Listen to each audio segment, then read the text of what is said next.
श्री स्वामी समर्थ. चला व्हिडिओला सुरुवात करूया. त्याआधी तुम्ही चॅनलवर नवीन असाल तर सबस्क्राईब करायला विसरू नका. ओम नमः शिवाय.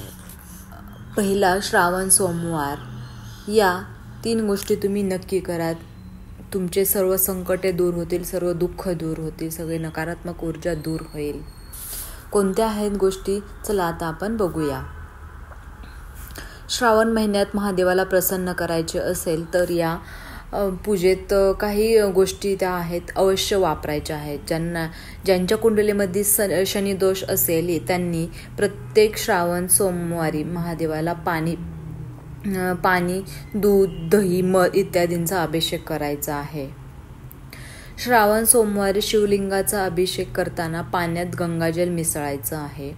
या पाण्याची एक पातळी धार करून महादेवांच्या मंत्राचा 108 वेळा जप करायचा आहे.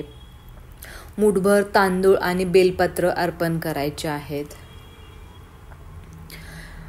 तर या 3 गोष्टींनी शंकराची पूजा केल्यास शनीची 7.5 आणि ध्येयाचे अशुभ प्रभाव कमी होतात.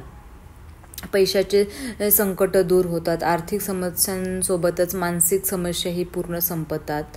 तर अशा प्रकारे हे श्रावणी सोमवारचे काही उपाय आहेत. तुम्ही नक्की करून बघा. तुमचे सर्व दुःख संकटे सगळे दूर होतील. व्हिडिओ जर तुम्हाला हा आवडला असेल तर लाईक करा. चॅनलवर नवीन असाल तर सबस्क्राईब करायला विसरू नका. ओम नमः शिवाय. श्री स्वामी समर्थ.